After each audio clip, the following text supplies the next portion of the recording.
Hello, everyone. Welcome to another episode of The State of Love and Trust. It's a Pearl Jam podcast, and I'm one of your two hosts, Jason Carapesi. And alongside me is nobody right now. Where is Paul? He'll be here, don't worry. This is a live episode of the show in a weird time because it's in the middle of the night. Well, it's early evening, I guess you could say. But I'm not alone. I've got a couple friends here who are going to help us discuss the news, the music, the tour that's coming up very, very soon. You know him, you love him. He's been here a million times before. From the skyscrape.com and Red Mosquito Forums. It's Stip. How's it going, brother? Doing good. Doing well. It is, in fact, the middle of the night For out by you, it me. is. That's true. And then on the Uh, East Coast, braving it yet again. no, And we then, were like up till 2 o'clock last night with the single drop. So this is a rough oh, stretch. this is easy for you. Yeah. Well, Paul will be here momentarily. I assure you that. If we can, just think about the clerk's sign in your head. But in the meantime, we've added a fourth person, right now third, to the show. If you've been at the rail at any point in the last 25, 30 years, I'm sure you have run into him or he's looked over you. It's we'll call him the legendary PJ Tour kid. It's Rich Wilson, brother. How's it going? Yo, what's up, guys? So Pleasure, we're man. here. Pleasure. We're live. Welcome everybody to the show. This is the first time we've done a live show directly on our channel. We did a bit of a live thing last night with the Wishlist Foundation folks, doing an instant listening party reaction thing to Dark Matter, the single. Yeah, I saw. But Did you have Kathy Davis on? sure did. She's a rocker, man. Kathy's Yeah, great. she was a hoot. And you know what? I've just seen now because we're in this platform that we use. I can see who's in the green room, and here with us, looking like Stevie Wonder, it's Paul. Oh, exciting times. Nice. How's it going, man? Rich, you're gonna have to pardon me looking like a hip hop artist wearing sunglasses inside, or I one of love my, it, man. Hey, or a poker player, or one of my Poker beloved player. 49ers I, not wanting to look I anyone in the wondered who eye. this after man oh the was. Super Bowls. no, oh no. Yeah, give him to Debo. Yeah. Exactly. He needs him right now. Well, I got pink eye from one of my kids, so Oh, yeah, this is these things are brutal right now. Look at this. oh Look no. at oh that. wow. This is going Yeah. out live to people right now. Yeah, you, They you should just know lost about viewers. pink eye, man. They should know We have to be. Yeah, they needed to see it. They about needed to what's see it the called, horse show. conjunctivitis. Yeah, something like that. Chris is here. He's ready to go. Chris, how's it going, brother? All right. So the four horsemen of the Dark Matter apocalypse are here. Whatever the hell that means. Oh, look at this. We got Kyle in the booth here. Hello from Australia. Excited? Yeah. Hey, I'm Kyle. excited for you guys for having a damn tour finally after 10 years. Yeah. About time. They deserve it. They do deserve it. All right. So let's get Ask some. that kid what Aussie shows he's been to, please. All right. Well, yeah. Then Kyle, tell us in the comments what shows you've been to, and we'll get back to that when we get to the tour. Please say section of this 95 and episode. 98. Okay. Anyway, sorry. Those are I'm only sorry. Drew need. Let's be honest. Yeah. Real quick housekeeping. If you are listening to the show for the first time or watching for the first time, thank you for being here. That's amazing. By the way, I just learned that Apple Music or Apple Podcasts changed like their algorithm, and now writing reviews is actually the number one way that they get people to find new podcasts. So, Paul, what should they do? I think that they should rate, review, and subscribe on their preferred podcast platform of choice. And if that's not good enough, they could just buy a T-shirt. Maybe they're listening to one of these beauties right here, Oh, look and they're at that. thinking, "Wow, oh my, Look there's at some Paul. symmetry here. Paul shilling. There's some symmetry. I'm shilling. He's What shilling. is this? What Pink is eye this? cannot keep that man down. We're already off the rails. Yeah, that's one of our new shirts. If you want to help us keep the light on that's in front of my face, that's one way you can do it. And Patreon links are in the description of everything. So, bleh. Enough with that. Anyways, let's talk about Dark Matter, boys. This single dropped at, I want to say, 11:58 Eastern time. It was a skosh Yep. before midnight. And we were in here. I was in here with Kathy and Mike and Laura from Wishlist Foundation, and we got in the comments was blowing up, and they were like, it's up right now, go!" And I'm like furiously trying to find a tab so we could listen to it live. You got that version, and then I breathed, and I downloaded the track, listen to it uncompressed, headphones on. Wow. That was something. Rich, you're our guest numero uno. Let's start with you, my friend. Initial thoughts. Okay, so like we heard whispers, right? Like long before the album came out. Obviously, it's been in the can for a long time, but we were hearing like heavy melodic, like things along those lines. And I don't know, like I hear those two words, I'm thinking of like a garden or something, Mm. like that. And so I love garden by so I was thinking maybe that we were getting something more like that. And what we got was like the punch in the face I've been wanting for ages. Like, I mean, oh my God. I like the whole catalog. There are definitely records I like more than other records, but I definitely lean towards the more rockin' songs. And it's like, what else are you going to ask for from a song? The drums are insane. It's super heavy. The lyrics are like very weird and awesome. Like, and then in some parts very transparent, and other parts, kind of mysterious. And it's just honestly, it's everything that I want.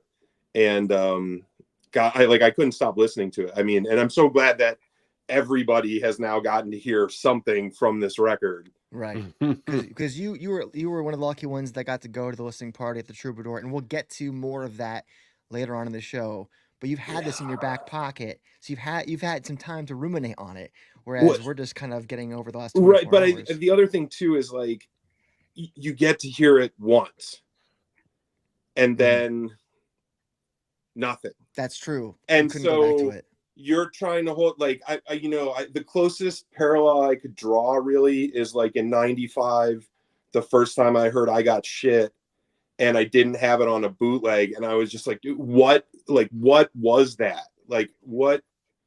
And similarly, especially with how different and how awesome it sounded, it's like, how do you hold on to that? Like, I didn't have a notepad. Like, again, you can't go back and listen to it again. And they had the lyrics up like on the backdrop for pretty much every song.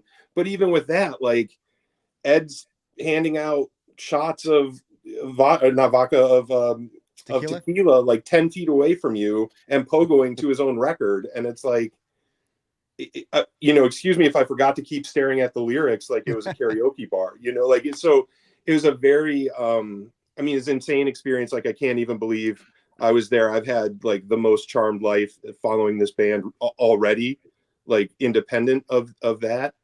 But I just want everybody to hear it. It's so good. And like, yes, I'm that guy that goes crazy and loves the band, but you know, I don't like every album the same. And I definitely like this one more than other recent efforts. Like, let's just say it that way, Okay.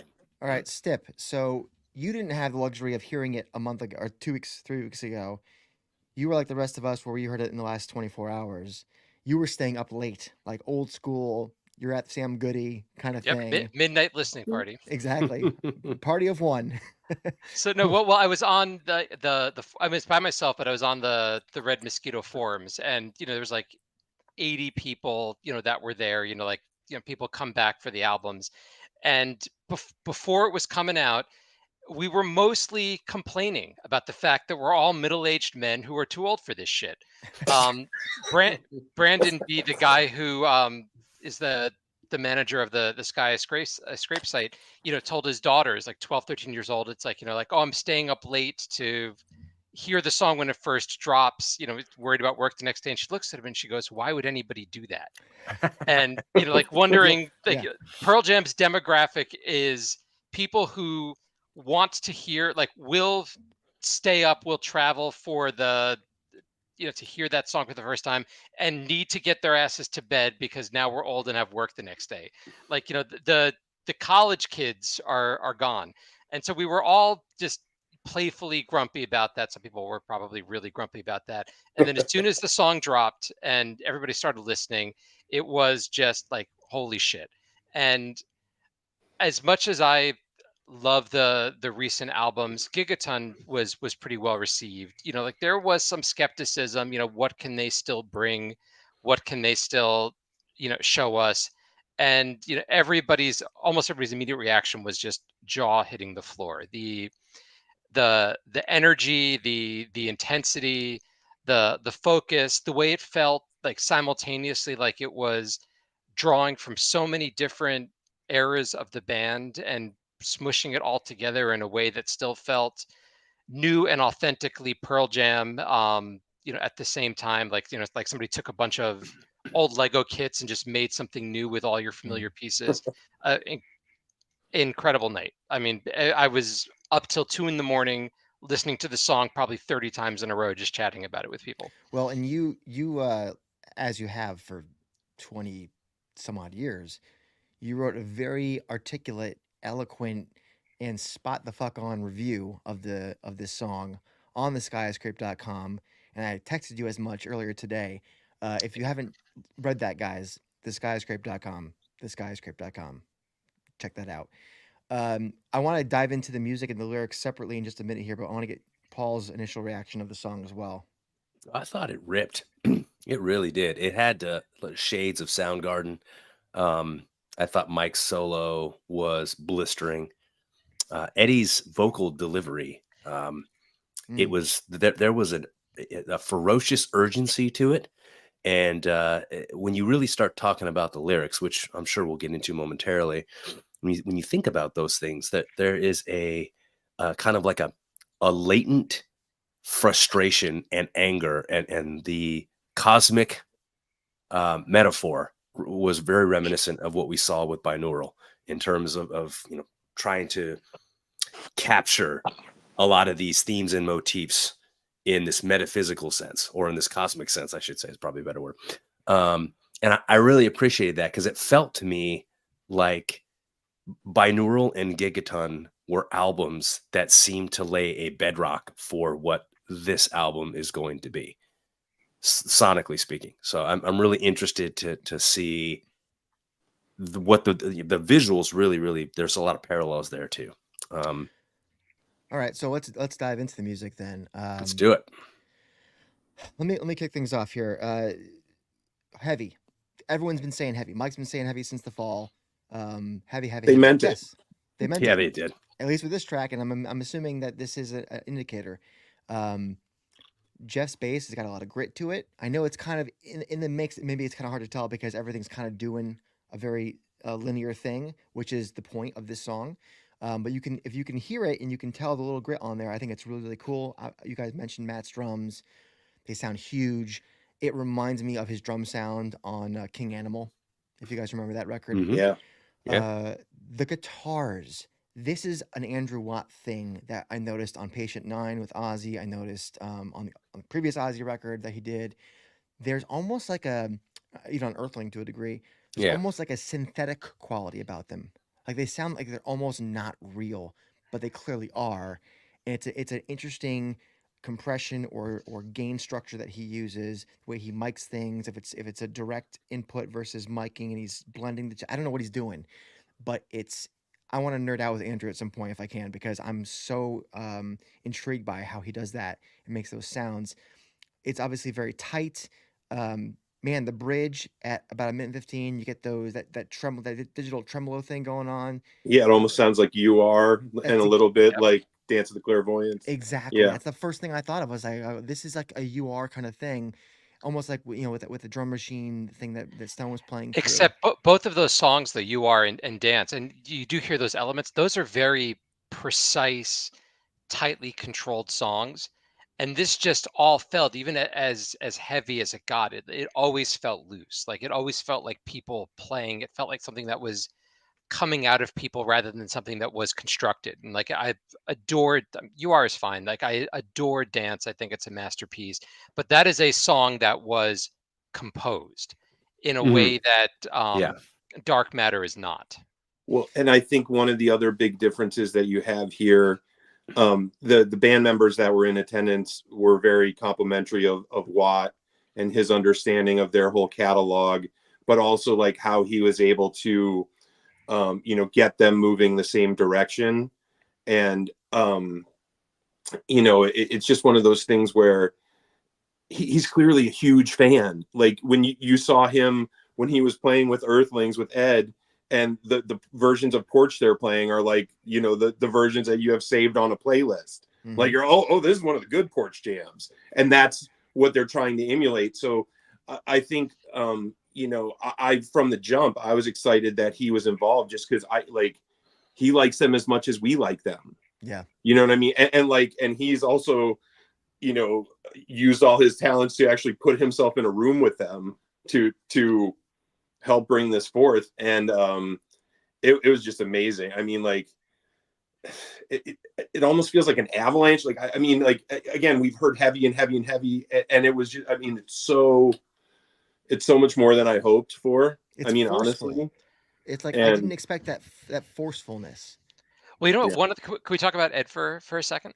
That's yeah, exactly where I was going next, actually. So You go ahead. know, one of the I mean, look, there's a lot that I really loved about this song. I appreciated quite a few things about Ed's performance. I like the way in which it was a part of the band rather than like, you know, here is like Eddie in the Pearl Jams where he's so much forward in the mix that it kind of reduces the impact of the music. Like, you know, his voice remains their most powerful instrument, and here it was really used as an instrument as part of the overall composition, so you could still feel the drums, the impacts of the guitars. I think one of the reasons why they felt so heavy was that Eddie wasn't like sort of mic'd to be out in front of them. I don't know enough of the technical stuff about how that works, but he also, whether this was his choice, this is Watt's influence, you know, he sang within that range where, you know, he's still, you know, just the best. And, you know, when he had those moments where he was really letting himself go, it was still staying within that range, that it was, you know, avoiding that screech that he would get on, you know, especially self-titled and, you know, Backspacer. And like, I love lots of songs on those records, and, you know, they fit well for that time. But it, it helped with the heaviness of the overall song because like Eddie's voice was sort of like always in line with the music rather than fighting against it. You know, it stayed with like the kind of like the thunderous groove of it. He, you know, protected himself so that he could support the song in that way. It was great to see, and I love the return of Mumbly Ed, where I don't understand half of what he's Well, saying half we'll the get to the fucking time. lyrics in a minute here. Two things on Ed's voice. A, I'm glad he didn't go like blowout voice. To your point, because A, he can't. There's no chance for him recreating Okay, that the live. register is just not there now. Number one, Yeah. and number two is the two times that he does really kind of go for it. Hmm. It just seems greater because Yep. it's not the ceiling isn't always there. There's dynamics, right? Yeah. He's singing within himself. You can tell he's pissed. There's a passion there. He only elevates it twice, and I loved that. Um, Paul, did you get any of that too, or what stuck out to you? I did, and it would, you know, this is gonna sound weird, but I was curious, what would Eddie in 1994 sound like on this track? And honestly, it isn't until you get to the chorus that I begin to imagine how it would be just perhaps a little bit more ferocious, I think. Just because I think that he registers a bit higher of a it's a little higher now when he sings like this. I liken it to the way he sung the chorus in Hiding. um, he just kind of elevates things in a way that used to be very guttural. You know what I mean? And what I find fascinating about it was Black Circle has already put out a tribute to this song, I know. and I wanted to see what Lenny would do, because sometimes when they do a Pearl Jam song, you almost get like, you know, Eddie, but 20 years younger, singing that song. It's really fascinating the way that Lenny kind of like captures Eddie's voice, but it like it doesn't belie like what it is that he can produce. I mean, he obviously he has some years on Lenny, obviously. Eddie does. So I think that it was captured the same though. So I almost feel like the Stips point, like that is the space, that's the plane where his voice is going to be an integral part of this song. And so Yeah. for him to sing in a way that he becomes an accompaniment and a complement to the rest of the composition is a testament not only to his growth as a singer, but what I think is an accomplishment for him in this song, as opposed to, you know, where the voice is more frontal, I guess, in the song. Well, and think about, I have to imagine that Andrew has something to do with this too. He had to have, In the mix or the direction? I think, in the performance. I Performance. think because he has such an encyclopedic um, memory of everything that the guys have done. Jeff To commented on Rich's that. point, Yeah. he can point to a vocal delivery on Vitalogy or on binaural or whatever, and be like, you did something in this moment, and you didn't have to scream for it, or vice versa. And so we see there's a measured anger, there's a measured urgency to his performance, and when he wants to add the exclamation point, he does. And I just have to think that Andrew had a part to play in saying, "Not now, there, do it there," um, and which is, like I said, it's going to help us live because he'll be able to sing this live. Let's talk about Well, Mike can effing just for one McCready. second, Okay, can you I go just ahead. say Go something? ahead, Rich. Yes. Just sticking with like the whole anger thing. As much as I mean, I have some backstory on everybody here, and like you guys kind of know mine as well. But like for as much as Ed has given to all of us and shared with all of us, like not just in this chat, but in this community, in this world, in this whatever, um, when he is angry, it is the best stuff. And I don't at this point want him to be tortured. It's really cool to see him happy with his daughters and like in that moment of like, Yeah. okay, dude, we have a legacy. We don't have to prove anything. We just make art when we feel like making art. But when he still has like, and I think you saw it more on Gigaton, with some of the lyrical content there. And then now again here, well, you kind of mix from the mysterious to something as basic as like, what's the line where everybody pays for somebody else's mistake? Mm-hmm. I Yeah. mean, there's a million readings of that line, but a lot of them are very right now. And I think when you get to those moments, whether it's Grievance or Insig or like certain songs, Green Disease, whatever, off of all different albums, but when he's really lit up about something, that it doesn't get any better than that, and it's always comes right through. And so again, I don't want him to be tortured. I want him to enjoy his life. He deserves it. But when he cathartically expels that anger, it is a sight to see, man. I mean, he's always been one of the most empathetic singers, and I think Yeah. you don't need to be feeling it yourself to be able to translate it into your art. Like, Right. I my experience of the song, and you know, uh, my kids are 12 and 10. Okay. This is where I went to in terms of like the what I feel like this song is channeling. It's like my life personally is I'm pretty happy with it. I haven't quite gotten to the level that Eddie's at in terms of success or satisfaction probably, but things are good. And I don't walk through my day with my own personal life, full of rage. But I'm very politically, involved, engaged, active. I think about like, my kids when we had snow here in Maryland a couple of weeks ago. Like that might be the last snowfall they ever experience, in their lives if they still live here. My college mascot was a polar bear. My grandchildren will probably grow up never seeing a polar bear outside of like a picture or TV because they will be gone. There's any number of things that I can get righteously furious about that aren't directly touching me, and that's what this is channeling. That's where the solidarity comes from here, and that's where I think it's smart that it's not trying to emulate the personal. I'm Yeah, it's unloading my not own blood. demons at Yeah. Gigaton, right? Yeah. But and it would be inauthentic if it was, because you're in the Rock and Roll Hall of Fame, Yeah. wildly successful. Like your life does not suck, but that does not mean that there is not terrible things happening in the world and that you as a human being in it can't be angry and upset about that. And like that's Right. the sweet spot that he found Yeah. himself in. 100%. I agree with you. I think we should just pivot right into the lyrics. Um, the biggest thing I'm happy about here is that because we've not really solved the problems articulated on Gigaton, in the polite, patient, grown-up way that we've said. Now they're like, okay, fuck it. You can't be convinced in that way, then we're gonna have to do things the hard way. with some brute force, with some Mhm. honesty. I'm not gonna be Mr. Nice Guy anymore. You know, the idealism is gone. This is the problem. We're gonna fucking solve it. And I like the two in like in union. Like you have to have the carrot and the stick, and this is the stick. Yeah. Gigaton's a guilty feeling record. In that it's like it, at least to me, every time I hear it, it's Gen X processing its failures. Its inability to live up to, you know, uh, becoming the things that you were railing about 20 years ago. And so it that mutes the anger there because it's so reflective, it's so internal.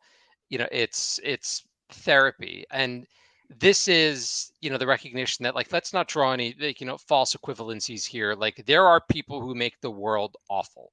There are people who benefit from other people's misery. There are people who get in the way of us changing the things that we know are broken, implementing the solutions that we know exist.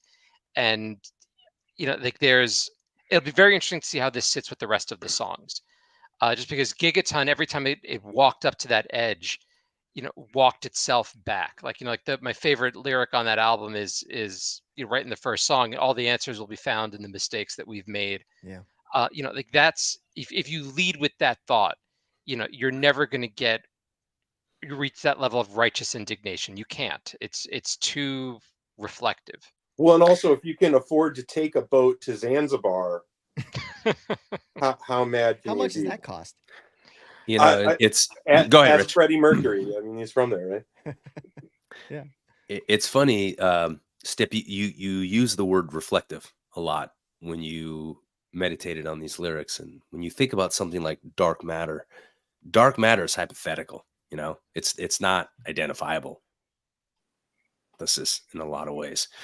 And essentially, when you think about it in terms of astronomy, we're talking about something that's composed of particles that don't absorb and do not reflect or emit light.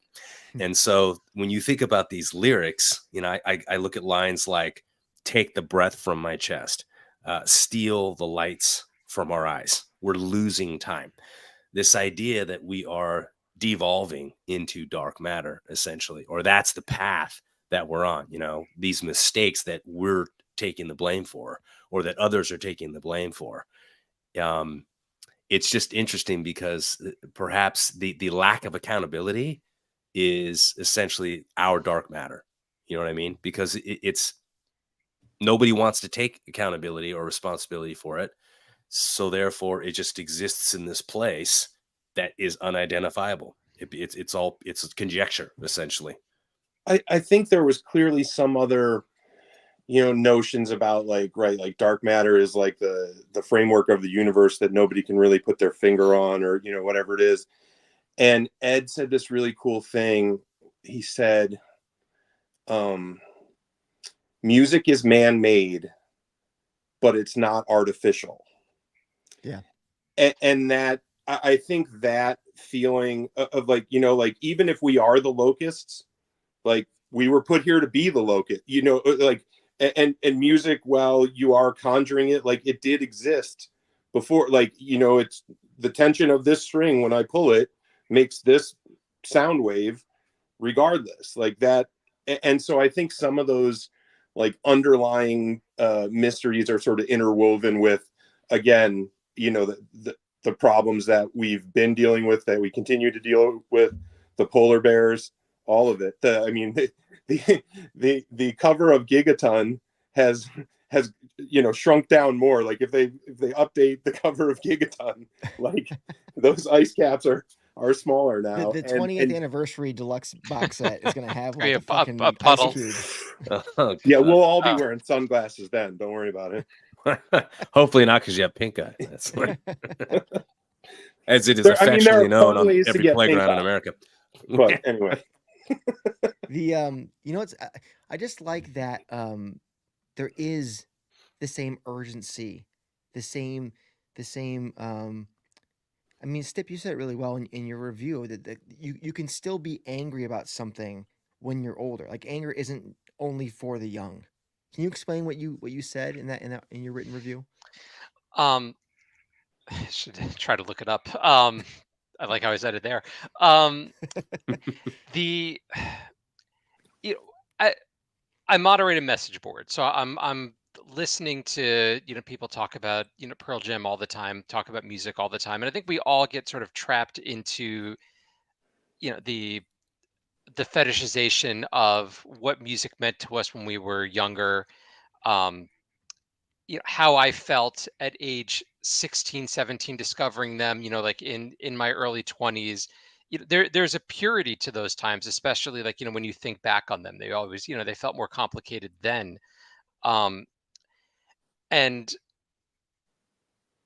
when we look to the music, especially that's been with us this whole time, um, it's impossible for me to put on Pearl Jam and not have at least some connection to that past and what it meant to me then. And part of the challenge, I think, as a listener, is to let the music and the experience of the music sort of adapt and grow and change with you. So like I don't listen like a 20-year-old anymore. Like that's not where my life is. And while I sometimes think, oh, I want to feel the way that I felt back then, I can't. Yeah, I'm just a different person right now, and trying to capture that would be hugely inauthentic. Um, but what I think they did really well here is recognize that the core experiences that make us human beings, love, guilt, anger, joy, those stay with you your entire life. You never stop feeling them. It's just the experiences that inform those emotions, that color them, that help you process and understand them. Those things change. And I think what they did really effectively here in the lyrics, in the performance, even in like Eddie's tone of voice, is it brought that wisdom, it brought that experience, it brought the life that's been lived for the last, the guys are all about 60 years old, for their last 60 years, into this moment, and recognize, what, I still feel angry. I don't feel angry in the same way I did when I was 20, but it's still there, and it's still something that I can share in the way that feels natural to where I am right now in this moment. And that's not a thing that you capture in a single lyric. It's an approach. It's the use of we. It's the in some ways it's the non-specificity. It's the concerns about the impacts on other people that the whatever the song is criticizing. It's pretty open-ended, so you can plug in whatever political or social Mhm. cause you need to. um it's not about what it's doing to them personally. It's about all of the unfairness and injustice that it represents, that they've spent 60 years observing. You can Mm. get angrier when you're older in some ways because you have that much more experience to draw upon. Yeah, it's what you're angry about at 25 and 55 might be, it could be the same thing, it might be different. A lot of times it's different, you know? You might be dead broke as a 25-year-old just out of college kid. You might be, you know, broke in a different way where you got to pay all these bills as an adult. There's a different kind of stress level there, but you're still stressed about the same idea, but you've got 30 years of wisdom in between on how to deal with it. And the way that Ed is articulating the wisdom through his anger is, I think, at least on this song, pretty cool. Um, I want to move to the record as a whole. Obviously, we don't know a ton about it. All we do know is Well, that it's Rich coming knows a out. thing or two, Well, but we'll get there. I Don't put the cart before the horse. Come on now. Let me set this fucking thing up. Uh, yeah, April 19th, that coming is a out. really long time from now. yeah. It's only 2 months. Isn't that when Taylor Swift's album comes out too? Same It day? is. I Yeah. appreciate I What a day. appreciate that swing. What a day. I cannot Huge. escape her, can I? That's going to be such a fight with my daughter, what I we just listen hope to in the that morning. Jason Kelsey buys the Pearl Jam record while Travis is buying the other one. Yeah, right? You know what? Play them back to back for all I care. I'm pro Taylor. But anyways, April 19th, there's multiple versions you can buy on the Pearl Jam website. There's a clear guy, there's a black one, usual black one, I think, and then there's a red with like some black splatter businesses on there. There's a deluxe CD with a Blu-ray that has the Atmos mix on it. Digital, of course, and then record store day the next day. There's like a weird gold kind of splattery guy as well, if you can find one at your local record store. Um, One thing that I thought was interesting is that the press release says that this was all done over the course of 3 weeks last year. I thought when we learned that Andrew was working with the band 2.5 years ago, that it was like multiple jumps down here.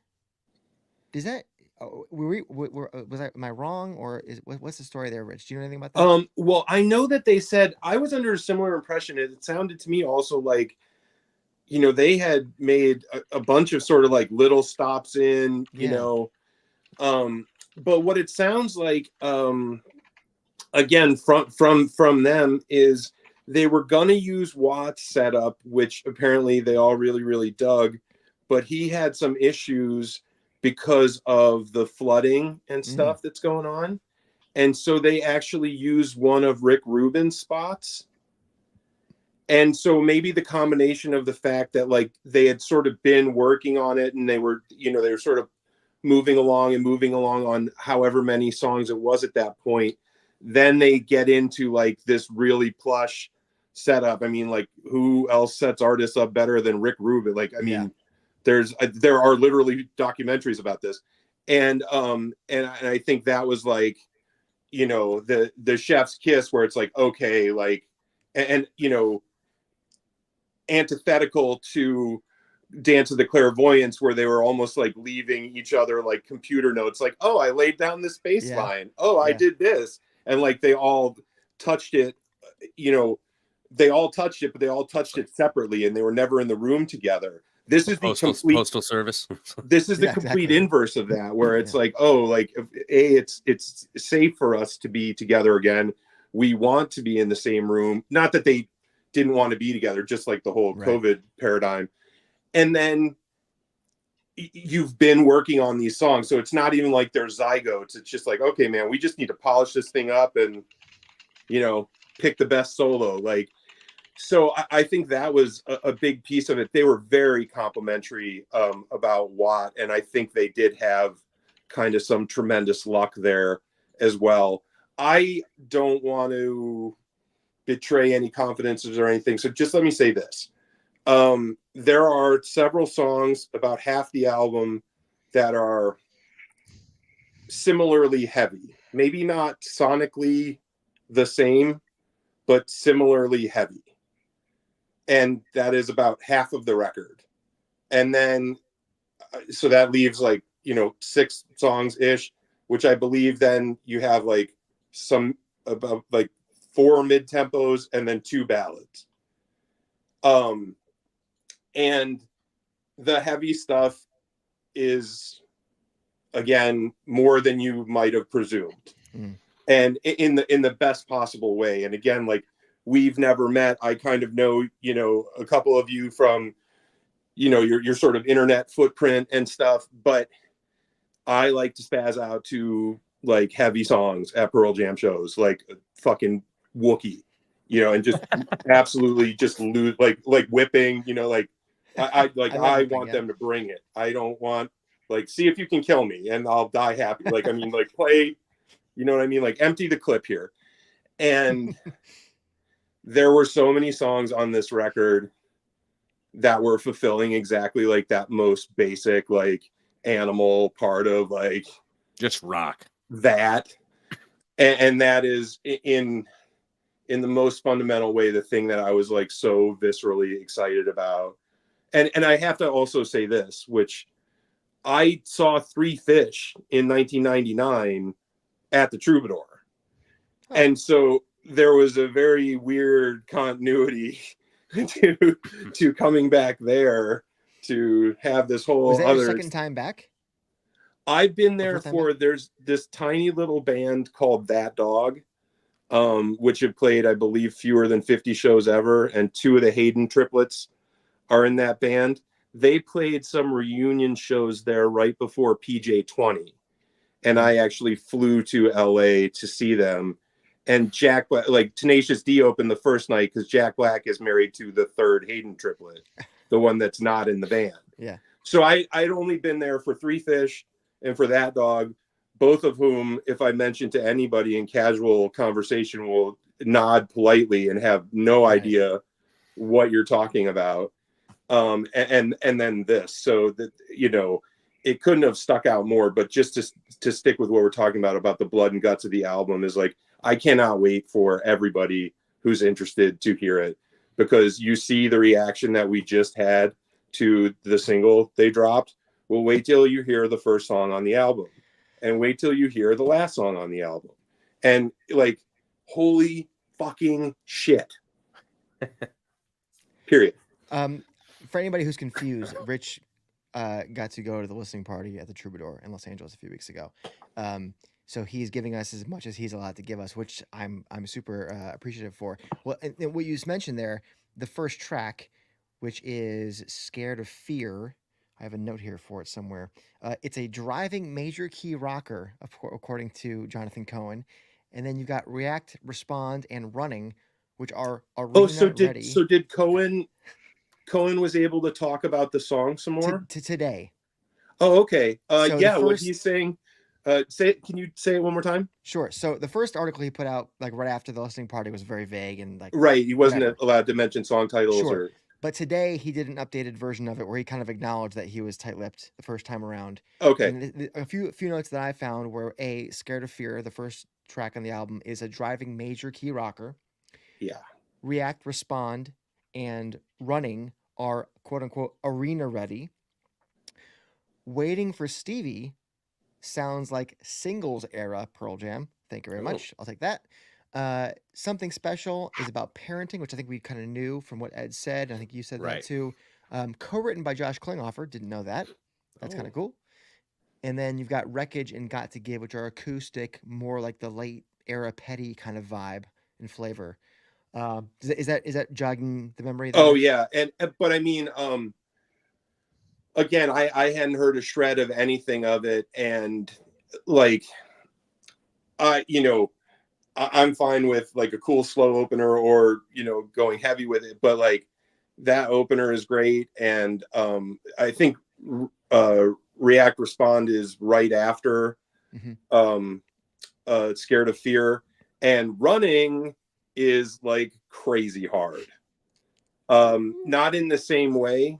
Sonically, it's a little bit more straightforward, I guess. It's not so it doesn't have the it doesn't have like that veneer as much.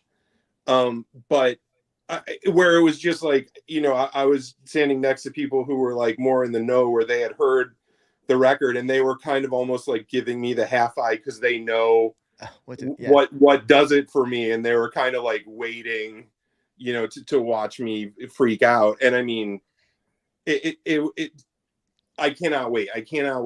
It's so good. That seems like an awful long time to wait. So I hope they do like breadcrumbs as far as songs go, leading up to that. Well, I'm sure they're going to have, there'll probably be at least one more single before the album comes out. I mean, if you go back to the Gigaton timeline, Quick Escape came out 2 days before the album dropped. And it was a similar timeline, single, and then album 2 months later kind of thing. I love that song so much, man.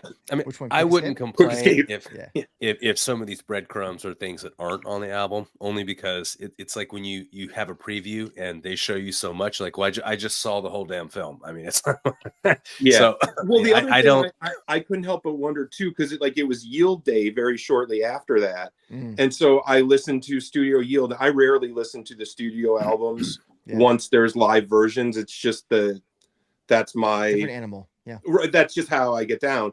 But when it's the only source material I have, I'll listen to it, endlessly. And I hadn't listened to it in forever. And then you're like, oh, right, there's a hidden track at the end. And it was like a motif and an idea that I had like almost completely forgotten about.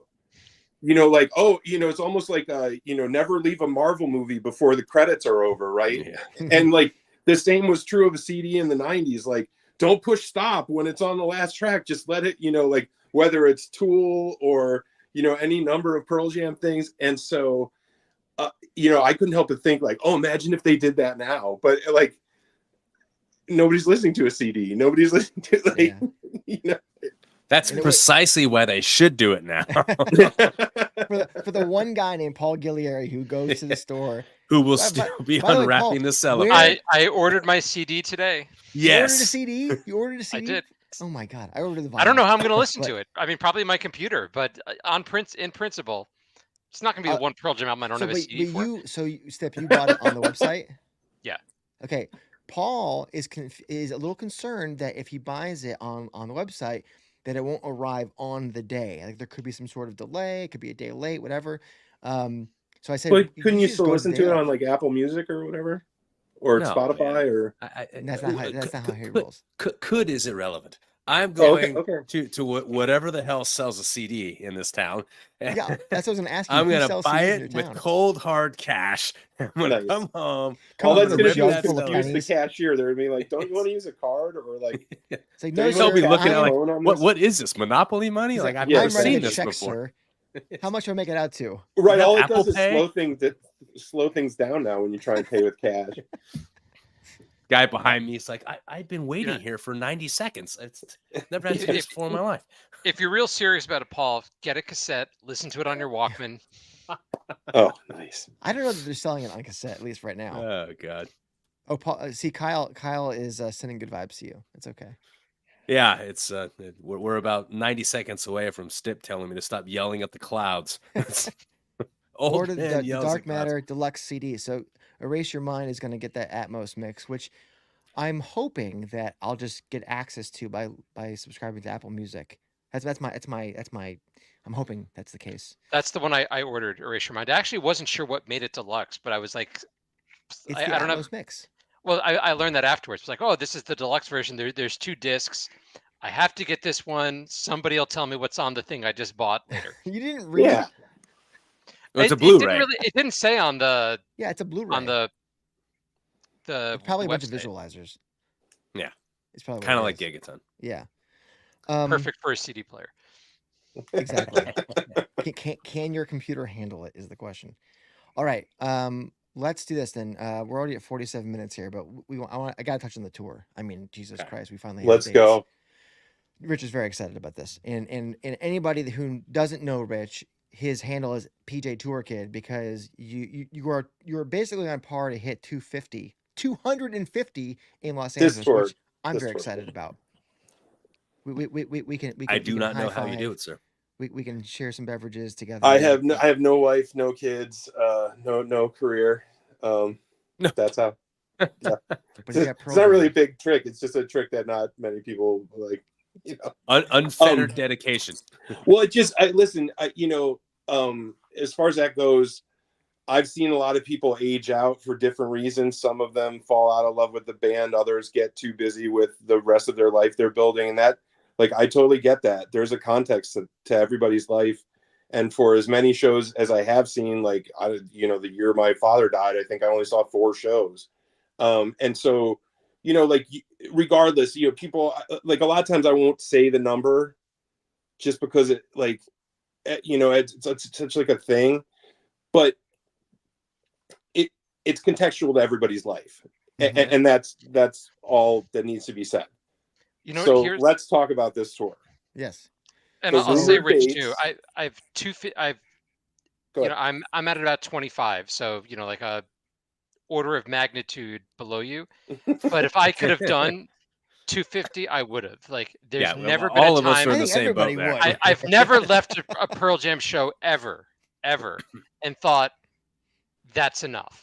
Like, or never like, enough. I'm good now. Like, Never. I've always gone to what my life can manage at the Yeah. time, or what I can access. But I would always push it Well- further if I could. I totally get it. I don't want to ruin Rich's next line here, but it's or whatever your credit card can handle.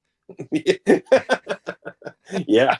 That's Yeah. literally why I missed the night 3 at the Gibson in LA.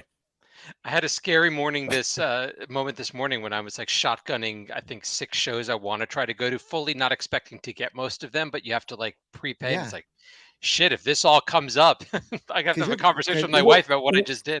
Well, so at this late date, again, we've seen so many permutations of how Right. this goes, like Yeah. the index cards, it used to be through their website. Like, you know, however old you are with the band, you've experienced X number of different things. And Right. one of the real differences this time, right, is that every show is going up at the same time. Right. Whereas it used to be like broken up by legs. So, you know, if it were going to be May, like in February, like the May shows would go up, you would pay for those. But I mean, like, you know, to do a whole leg now, to do a whole leg in 22, you know, was like $3,000. Now it's almost 4. But regardless of that, like, now double that if you're going to do 2 legs. And so now it's like, okay, let me look at my credit card limits, and let me start, you know, figuring all this out. So it the same way that everybody has to like move and shake with the band's music, whether they continue to still like it or whatever. Like, there's also that part of it where like you have to stay like zen enough to keep moving with the different iterations of the ticket game, like if you want to deal with this. Yeah. And so, you know, for me, it was a little bit of a shock, but I've been through it enough times where I expected it. And now it's just kind of a question of like, okay, how do I do the 4-dimensional chess of what I'm trying to accomplish? And Yeah, the go ahead. and you know, like, I mean, dude, this is my Super Bowl. Like, the reason my name is PJ Tour Kid is because like when I cut my teeth going to shows in like 98 and 2000, like that's what you would say about people like that went to a bunch of shows, like, oh, that's another tour kid. Like, you know, and maybe you knew him, maybe you didn't, but you kept seeing him. Like, this dude's at every show. Like, let me go say hi to this person. And so it's not, I mean, I'm an old man. I don't think I'm a child, you know, like I'm not trying to rebuy my youth. But anyway, I think everybody's having that moment of like, what can I do? What will my wife allow? What will my bank account allow? What shows am I actually going to pull? Did you look, when you were choosing shows, at the wide range of difference between what sections are available to 10 clubbers in some cities and are not in other cities, No, gentlemen? actually. I didn't. I You might mean, want to look at that. It's very interesting. well, listen, Do you have a comment on that, Rich? I mean, I listen. It again, everything changes, and you just go with the flow. You know, like I'll ride the wave where it takes me. But like, I never found LA to be a very difficult ticket. In general, like I mean, you know, I was at the Fonda, I was at the Greek, I was at like whatever. But if you look at that show on the what's available for 10 clubbers, it's an interesting math versus other shows. Like, and again, MSG doesn't surprise anybody. well, yeah, and And they anybody who won't even doesn't, let you get both MSGs. Again, I totally get that. And as somebody who's had the charmed run that I've had, like, for people that have never been to MSG and it's aspirational, I hope you get tickets, right? whomever you are. I hope you do. I hope you're on the rail, and I hope you go in front of Stone. You know what I mean? Mix it up, dude. Yeah. Everybody goes Mike's side. That's old. Go Stone side. So, by the But way, anybody who doesn't know, they said that MSG was the only date where you might not get both shows, kind of thing. I think they And then said you would not. you will not. you will not. Okay, sorry, you will not get both You, shows. you will not. It It, is not allowable now, by did the they? way. I didn't check every venue because I put in for Los Angeles and I put in for Chicago, and Okay. I only looked at the very first line of GA reserved one. Check that box, move on. So, so and then there's ways and people you can talk to if things don't work out, as I'm sure you know. I'm not Yeah. too stressed about it, but I haven't checked other venues, and someone was saying that Indianapolis, Noblesville, is like quite expensive for what that is, a smaller venue amphitheater, and New York has this you can't go to both shows thing, and on top of that, the tickets are more expensive than the last tour. I think the last tour every ticket was like 149 around that, I think they were like 160. So maybe like pairs 160, were yeah. 320, And and so pairs now are now $50 more. Yeah. 185, 175 for some Yeah. venues. 180-ish, I think. I mean, Yeah, and in a bunch of spots it's 185. So now you're looking at, yeah. basically $400. But yeah, man, like, that's the world we're living in now. You know, I still like there were my thinking is I'm lucky that I live in the Northeast, the southern half of the Northeast, but the Northeast. And so, you know, I put in for the New York shows. I have friends and family, the Philly shows and Baltimore, which I was supposed to do in 2020 before it got canceled. And I just went down like what are all of the options? I'm checking all of the options for those shows and we'll see what we get because I've failed in the lottery so many Uh-huh. times in recent years that like I just want to be there. And at least for Yeah, me with take it. my rookie 25 shows, you know, Oh, in don't do certain that. Yeah. no, I'm just I again Yeah. that I'm to everybody else who knows who I've told that statistic to, they think I'm a lunatic. Right. This is the only, Oh yeah. you know, this you're the only person I could on the planet I can make this joke to. Yeah, you can use Uh, me to normalize yourself if you there want you for go. those people. Go ahead. This is who I want to be. And If I only I provide could make that it work. service for free. You That's know, I'm and in, once they shifted to that, like your seat assignment was somewhat random. It's been so long since like I knew, okay, my 10 club ticket is definitely getting me this, that I'm just happy to be there and not have the stress of having to work through, you know, Ticketmaster and all the rest. I'm easy to please at this point. and I think the other thing is like honestly, if you don't have that outlook, so again, I've been so lucky and I've made a lot of my own luck too, but like so for me, you know, I have a really good 10 club number. I'm a 94 membership and you know it's sub 100,000 number. And what I largely do now is if I don't pull GAs and they give me my reserve, like they're great. So I'll just rock them. You know what I mean? Occasionally, like just because I've been doing this for so long that like people randomly be like, "Oh, dude, we got an extra GA. Do you want it?" And then you know immediately I'm calling somebody and asking how deep the line is to see if it's you know like how viable it is to still get up front. But if you're not as happy, like obviously like that crazy proximity is a different experience than a more regular seat, but like if you're not excited to be in the building, like what are you doing there? Yeah, You know what I regardless mean? of Like Juan has the the right last idea. time I Be went to inside the building. MSG, yes. not in 2022, but prior to that in 2016, the first night I had a great seat. The second night I probably had the worst seat that I've ever like accepted and sat in at a show. And I'm like, whatever, dude, it's MSG. People are dying to get into this show. And again, like, let somebody else be up front tonight. Like, let somebody, like, you've done that plenty. Like, and if you're not singing along back here, you're only singing along when the band can see you. Like, maybe, maybe it's time to reassess why you're there.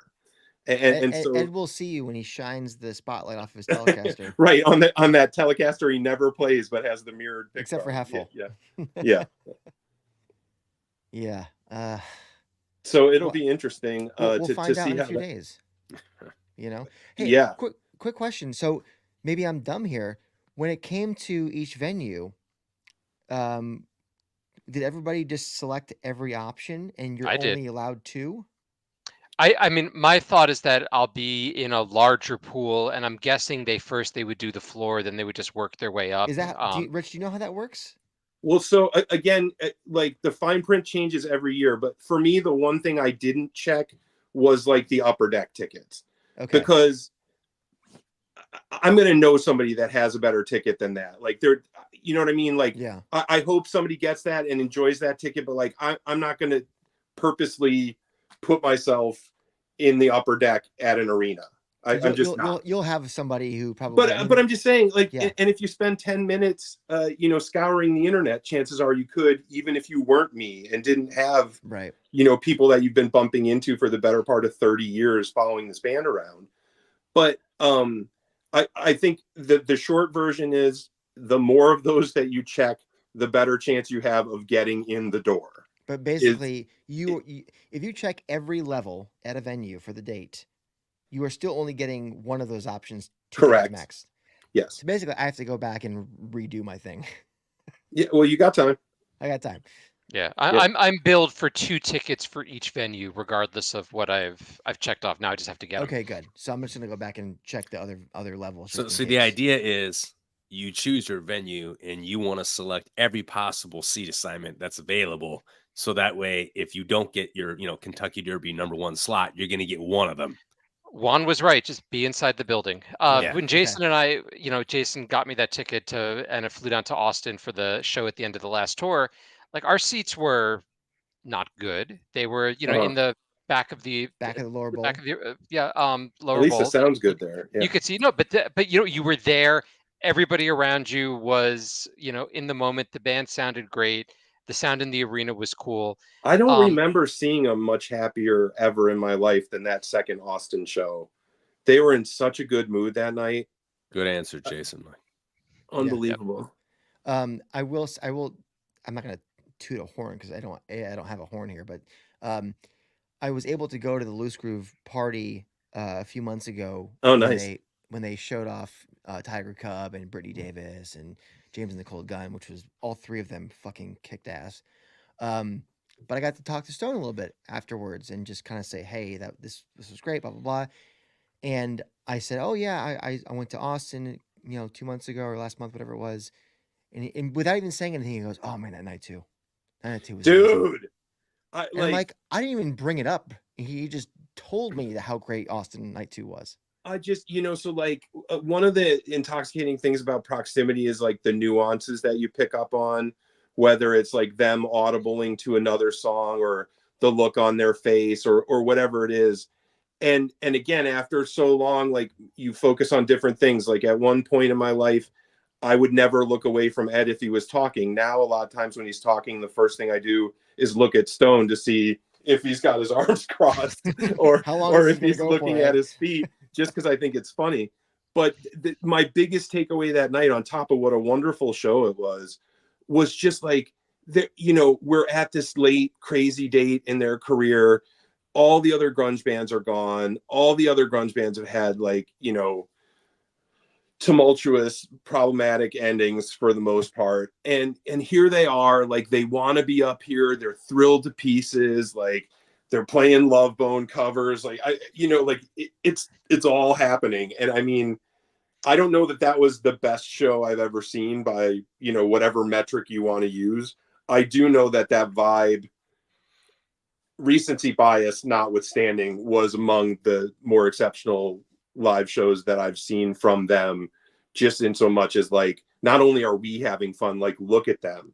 Ed is crying tears of joy at the end of this tour. Like that's a far cry from how they left stage to end the 2000 tour. Right. Like when they finally got back to Seattle after everything they went through that year.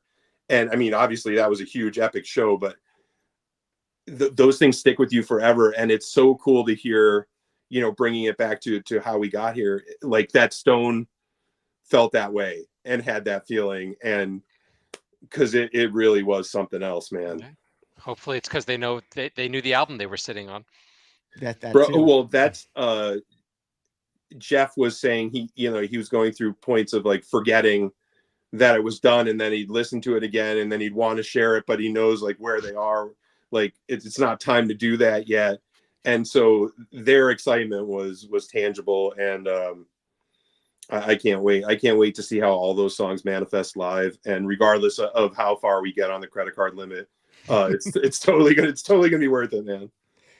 I think we should put a pin in it there, boys. It's been a wonderful hour and 4 minutes here, and we've got 2 months just about 2 months before the record finally comes out, and probably at least one more single, maybe two before that. I want to thank Paul for coming, even with his bad eyes. The shirt compelled me. Well, by the way, anybody who's watching this on YouTube or Facebook, we're wearing the shirt, so you can see that. Yeah. Oh, nice. How fun is that? I was looking for my shirt. It was in the laundry. It's like, what are the freaking odds? Can I tell you one story just to like? Please. I feel like a lot of times "State of Love and Trust" is like a song I take for granted, in so much as like I always really dug it, but like you kind of don't really have to chase it live. It just happens, whatever. But like I've always loved it. and like I kind of had this theory about it, like when Ed's really getting after it, like when and where, like he happens to like hammer on like the very beginning of every line. And so cut to the first LA show in 2013.